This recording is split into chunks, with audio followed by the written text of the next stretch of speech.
Hello दोस्तों, स्वागत है आपका फिर से आपके अपने YouTube चैनल समर्पण एजुकेशन पर। दोस्तों, जैसा कि आप जानते हैं, हमने जो है एक सीरीज शुरू कर रखी है, वीडियो सीरीज। और उसके अंदर जो है हम हर रोज़ वीडियो लेकर आ रहे हैं। तो आज का जो ये इंडिया जीके का जो प्रश्नोत्तरी सीरीज है उसका ये पार्ट है। हालांकि हमने जो है साइकोलॉजी और हिंदी का भी वीडियो सीरीज शुरू कर रखी है, और ये इंडिया जीके का प्रश्नोत्तरी सीरीज का पहला पार्ट है। तो आज के इस वीडियो के अंदर जो है हम विभिन्न प्रकार के जो आधुनिक भारत के इतिहास से संबंधित जो है वो करने वाले हैं। तो ये प्रश्न आपके सामने रहेंगे, 40 प्रश्न रहेंगे इसमें, और फटाफट से करवाने का प्रयास किया जाएगा। ऐसे प्रश्न है जो कि पूर्व के एग्जाम में आए हुए हैं या पूछे गए हैं किसी ना किसी तरीके से। चलिए बिना समय गवाए शुरू करते हैं। और दोस्तों, अगर आप पहली बार चैनल पर आ रहे हैं तो हमारे चैनल को चैनल को सब्सक्राइब करिए और वीडियो को लाइक करके आगे बढ़िए। बेल आइकन भी दबा लीजिए ताकि वीडियो का नोटिफिकेशन सबसे पहले मिले। देखिए, पहला प्रश्न आपके सामने है, आनंद मठ के लेखक कौन है?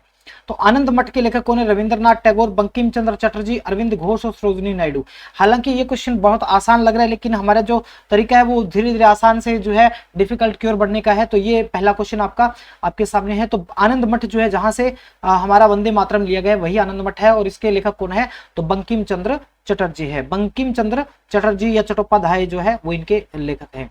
अगला प्रश्न है, भूदान आंदोलन किसने शुरू किया था? भूदान आंदोलन जो है वो किसने शुरू किया था? महात्मा गांधी ने, जयप्रकाश नारायण ने, राम मनोहर लोहिया ने, या विनोबा भावे ने? तो जो भूदान आंदोलन है, इसका आंसर हमारा क्या रहेगा? इसका आंसर रहेगा विनोबा भावे। 1861 में शुरू किया था। लाइफ डिवाइन पुस्तक के लेखक कौन है? लाइफ डिवाइन पुस्तक के लेखक कौन है? तो महात्मा गांधी, रविंद्रनाथ टैगोर, राधाकृष्ण और अरविंद घोष। तो राइट आंसर क्या रहेगा? हमारा आंसर रहेगा अरविंद घोष। अगला प्रश्न है, बंगाल की एशियाटिक सोसाइटी जो कि कब स्थापित हुई? 1784 में। ये क्वेश्चन भी पूछा जा सकता है, बंगाल एशियाटिक सोसाइटी जो है कब स्थापित हुई? 1784 में। के प्रवर्तक कौन रहे? Warren Hastings, sir William Jones, James Mackintosh और जेम्स प्रिंसेप। तो ये कौन रहे थे? तो जेम्स प्रिंसेप कौन है? ये तो वो हैं जिन्होंने अशोक वाली जो लिपि थी उसको पढ़ने का जो प्रयास किया था। सबसे पहले इन्होंने लिपि पढ़ी थी, वो जेम्स प्रिंसेप है। ठीक है। और ये जो है सर विलियम जोन्स जो है हमारा राइट आंसर होगा। इन्होंने बंगाल की एशियाटिक सोसाइटी की स्थापना 1784 में की थी। अगला प्रश्न है, भारत की संविधान सभा किसके अनुसार गठित की गई? साइमन कमीशन या साइमन आयोग के प्रस्ताव पर, कैबिनेट मिशन योजना पर, माउंटबेटन योजना या क्रिप्स प्रस्ताव? तो देखिए, माउंटबेटन योजना थी भारत का विभाजन या भारत की स्वतंत्रता और भारत का जो विभाजन था, ये योजना कौन सी थी? ये योजना थी माउंटबेटन योजना। ठीक है। लेकिन यहां पर भारत की संविधान सभा का गठन किसके अनुसार किया गया था? तो वो किया गया था कैबिनेट मिशन के। अगला, प्रथम भारतीय नोबेल पुरस्कार विजेता कौन थे? तो प्रथम भारतीय नोबेल पुरस्कार विजेता सीवी रमन, रविंद्रनाथ टैगोर, एच खुराना, अमर्त्य सेन। हालांकि अमर्त्य सेन भी जो है वो रहे हैं, लेकिन पहले की अगर बात करें तो पहले थे रविंद्रनाथ टैगोर। कब मिला था? 1913 में मिला था। किस क्षेत्र में मिला था? तो इनको साहित्य के क्षेत्र में जो है वो नोबेल प्राइज मिला था। पहले भारतीय थे नोबेल प्राइज प्राप्त करने वाले। अगला, हमारा राष्ट्रीय गीत वंदे मातरम कहां से संकलित है? पहले ही प्रश्न में बताया था, चित्रा से, गोदान से, डाकघर से, आनंद मठ से। तो कहां से है? ये आनंद मठ से संकलित है। अगला प्रश्न है, भारत का राष्ट्रीय पंचांग किस संवत पर आधारित है? विक्रम संवत, शक संवत, कली संवत या इनमें से कोई नहीं? तो भारत का जो राष्ट्रीय संवत है वो जो है वो किस पर आधारित है? तो वो शक संवत पर आधारित है। अगला प्रश्न है, दिल्ली में केंद्रीय सचिवालय के उत्तरी और दक्षिणी खंड, जो केंद्रीय सचिवालय है दिल्ली का, उसके जो उत्तरी और दक्षिणी खंड है, इनके वास्तुविद कौन थे? वास्तुकार कौन थे? Edward Lutyens, Robert Russell, Antonin Raymond और हर्बर्ट बेकर्स। तो कौन थे? तो ये जो उत्तरी और दक्षिणी खंड है, इनके वास्तुकार थे एडवर्ड लुटियंस। इसलिए इनको जो है लुटियंस जोन भी कहा जाता है। अगला प्रश्न है, निम्नलिखित में से कौन सी कृति रविंद्रनाथ टैगोर की नहीं है? रविंद्रनाथ टैगोर की नहीं है, चित्रा, द कोर्ट डांसर, कपाल कुंडला या चित्रांगदा। तो इनमें से कौन सी नहीं है? तो ये जो है कपाल कुंडला जो है ये इनकी कृति नहीं है। ठीक है। ये कपाल कुंडला जो है वो इनकी कृति नहीं है। अगला प्रश्न है, भारत की शासन व्यवस्था में पहली बार प्रतिनिधि एवं लोकप्रिय तत्व समाविष्ट करने का प्रयास किस माध्यम से किया गया? 1861 का भारत परिषद अधिनियम, 1892 का भारत परिषद अधिनियम, 1909 का भारतीय परिषद अधिनियम, 1919 का। देखिए, इसका नाम था मार्ले मिंटो सुधार। ठीक है। और 19 जो था इसका नाम था मॉन्टेग्यू चेम्सफोर्ड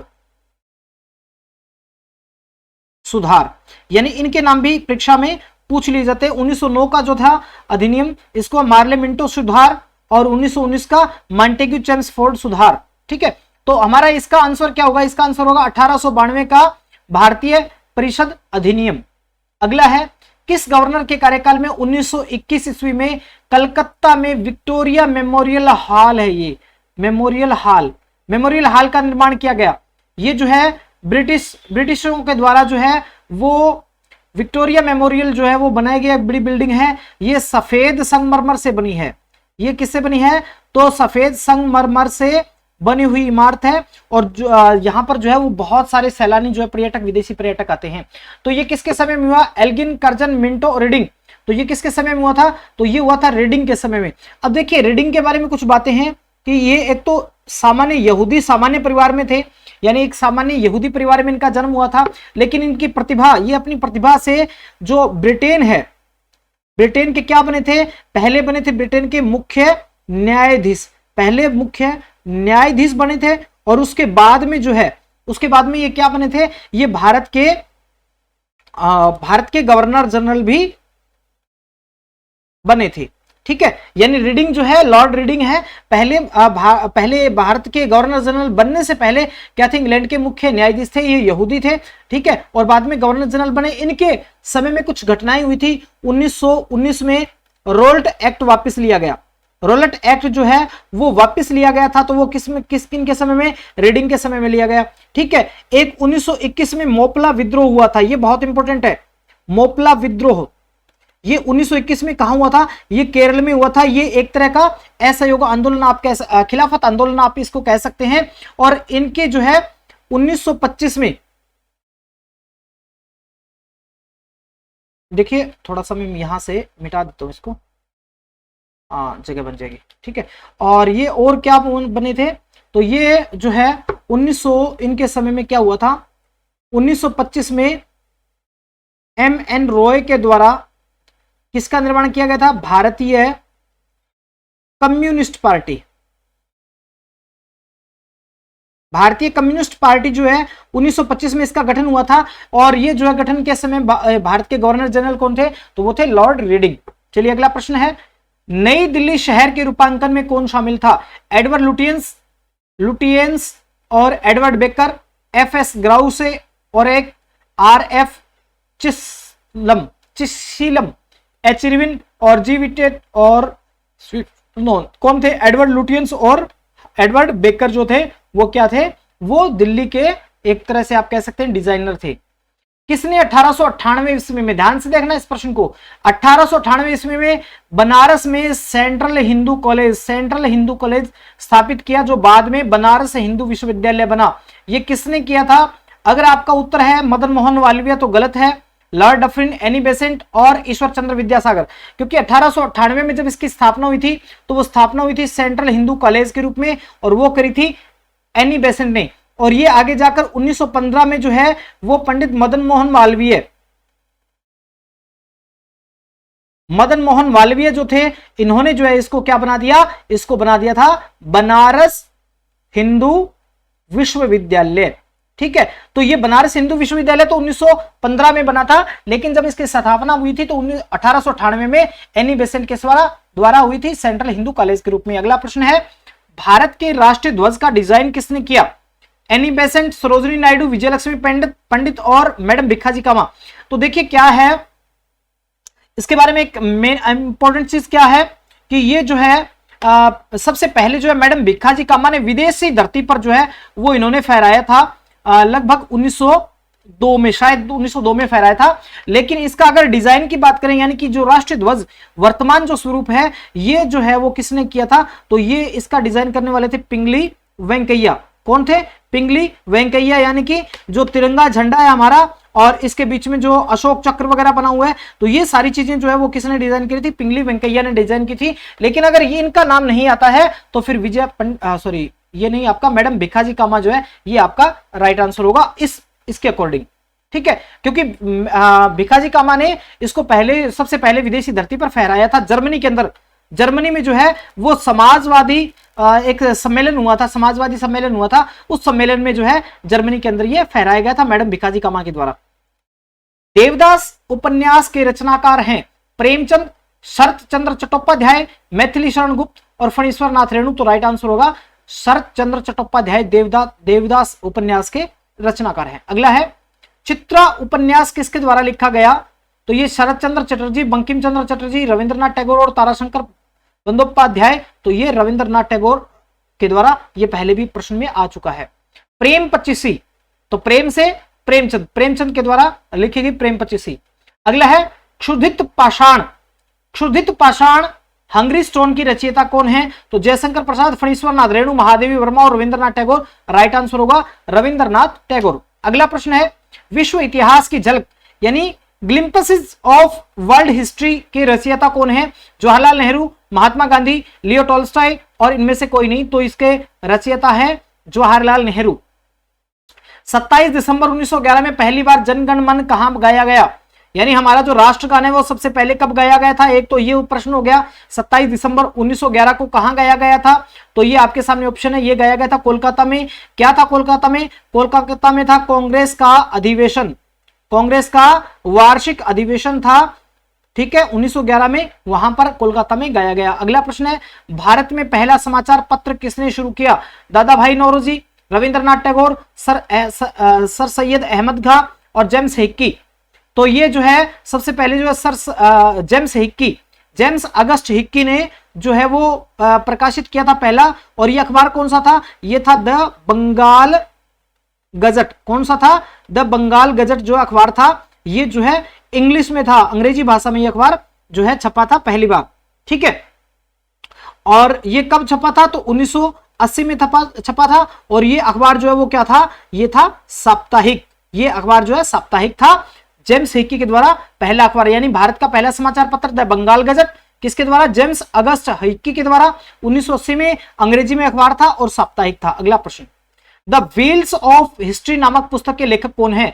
राजेंद्र प्रसाद, मंसूर आलम, राम मनोहर लोहिया और मोहम्मद अली जिन्ना। तो राइट आंसर होगा राम मनोहर लोहिया। पोस्ट ऑफिस के लेखक कौन है? रविंद्रनाथ टैगोर, मुल्कराज आनंद भट्ट और विष्णु शर्मा। तो कौन है? रविंद्रनाथ टैगोर पोस्ट ऑफिस के लेखक हैं। अगला है निम्न में से किसे इस्पात का चौखटा स्टील फ्रेम की संज्ञा दी गई है? भारतीय नागरिक सेवा, भारतीय राष्ट्रीय कांग्रेस, स्वराज पार्टी में से कोई नहीं। ये तो भारतीय नागरिक सेवा को इस्पात का चौखटा या स्टील फ्रेम की संज्ञा दी गई है। अगला प्रश्न है गोदान किसकी रचना है? बहुत इंपॉर्टेंट है ये। प्रेमचंद, रविंद्रनाथ टैगोर, धर्मवीर भारती, सूर्यकांत त्रिपाठी निराला। तो इसका राइट आंसर क्या होगा? ये मुंशी प्रेमचंद की है। अगला है भारत भारती, भारत भारती के रचनाकार कौन है?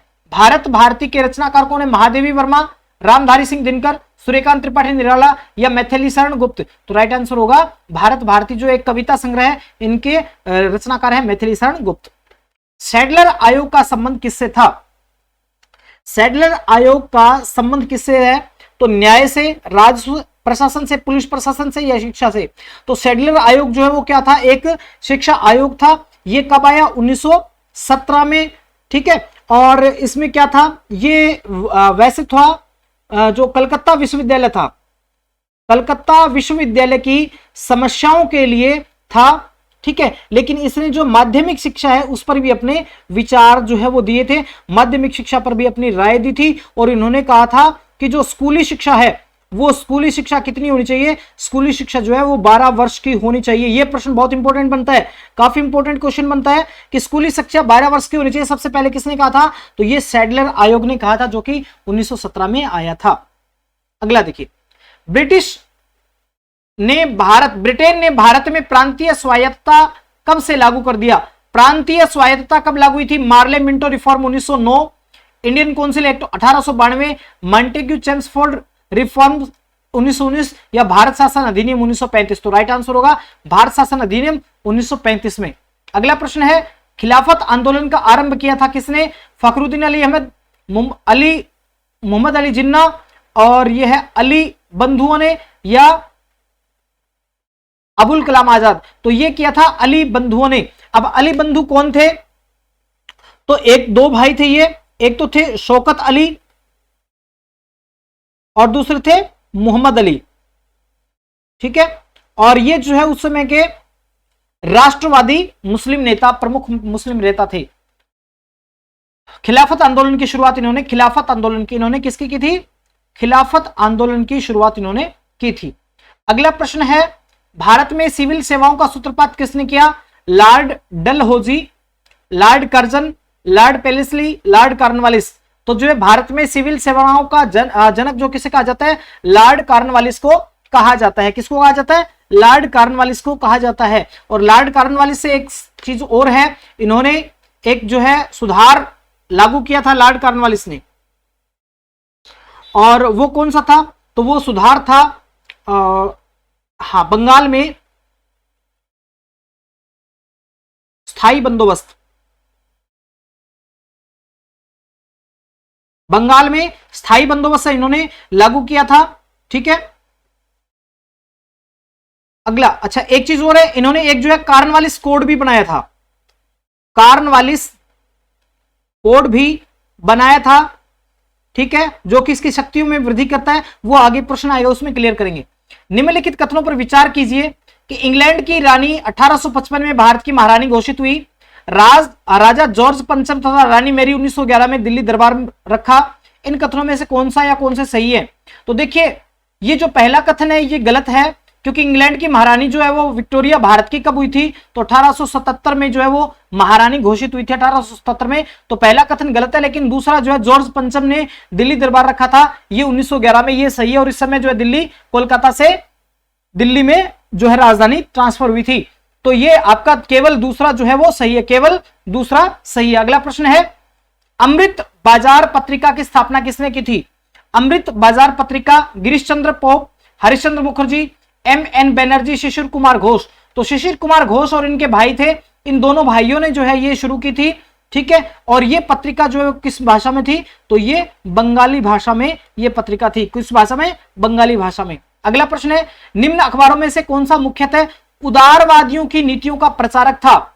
न्यू इंडिया, पर India, leader, free press journal. तो इनमें कौन था? लीडर अखबार जो था ये उदारवादियों की नीतियों का प्रचारक था, ठीक है, ये प्रचार करता था उदारवादियों की नीतियों का।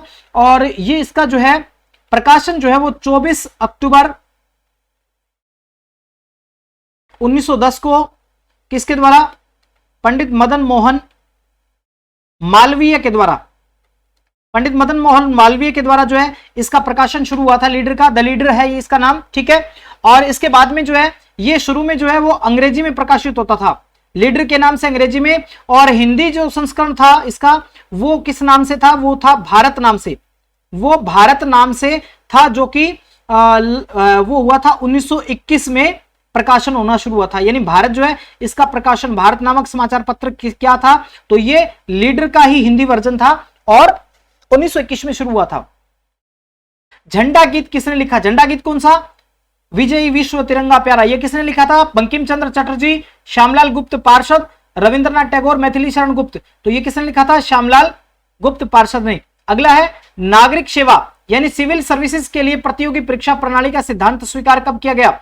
1833, 1853, 1858 और 1882। कब किया गया था?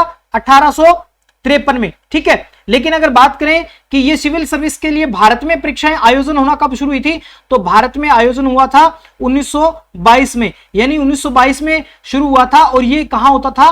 तो ये होता था इलाहाबाद में। सिविल सर्विस के जो एग्जाम है वो होते थे। और उससे पहले 1922 से पहले भारत में अगर कोई व्यक्ति सिविल सर्विस में जाना चाहता तो उसके लिए इंग्लैंड में जो है पेपर हुआ करता था, ठीक है। 1922 में शुरू हुआ और ये हर बार इलाहाबाद में होता था। लेकिन 1935 में जो है क्या हुआ था? यूपीएससी की स्थापना के बाद जो है ये कहां? दिल्ली में होना शुरू हो गया था, ठीक है। तो ये 1935 से जो है वो सिविल सर्विसेज के लिए एग्जाम दिल्ली में होना शुरू हुआ। उससे पहले 1922 से शुरू हुआ था और इलाहाबाद में होता था। अगला प्रश्न है, किस अधिनियम के तहत लॉर्ड कॉर्नवालिस को अपनी काउंसिल के फैसलों को रद्द करने का अधिकार मिला था? तो ये कौन सा था? Regulating act 1773, 1793, 1786, 1813। तो ये था 1786। ये था लॉर्ड कॉर्नवालिस, यानी इसको हम कॉर्नवालिस कोड भी कहते हैं। कॉर्नवालिस कोड अगर बात करें क्या था? तो ये कॉर्नवालिस कोड भी यही था, जिसमें क्या था कि अपनी काउंसिल के फैसलों को रद्द करने का अधिकार जो है लॉर्ड कॉर्नवालिस को मिला था 1786 के एक्ट के तहत। अगला प्रश्न है, मांडा किस नदी के किनारे है? यानी कि ये हड़प्पा सभ्यता का स्थल है मांडा, ये किस किनारे, किस नदी के किनारे? चिनाब, सतलुज, रावी और सिंधु। तो ये चिनाब नदी के किनारे स्थित है। अगला प्रश्न है, हड़प्पा कालीन स्थल रोपड़ पंजाब में किस नदी के किनारे स्थित है? ये रोपड़ जो है वो भी हड़प्पा सभ्यता से संबंधित है। ये पंजाब में किस नदी के किनारे है? चिनाब, सतलुज, सिंधु और रावी किस नदी के? ये सतलज नदी के किनारे पर स्थित है। तो दोस्तों कैसे लगी आज की वीडियो? उम्मीद करते हैं आपको पसंद आई होगी, और अगर आपको ये लगा कि ये जानकारी आपके काम की है तो आप अपने दोस्तों के साथ इसे शेयर जरूर करें। चैनल पर अभी अगर आप सब्सक्राइब नहीं किया तो चैनल को सब्सक्राइब करें, वीडियो को लाइक करके आगे बढ़े। धन्यवाद।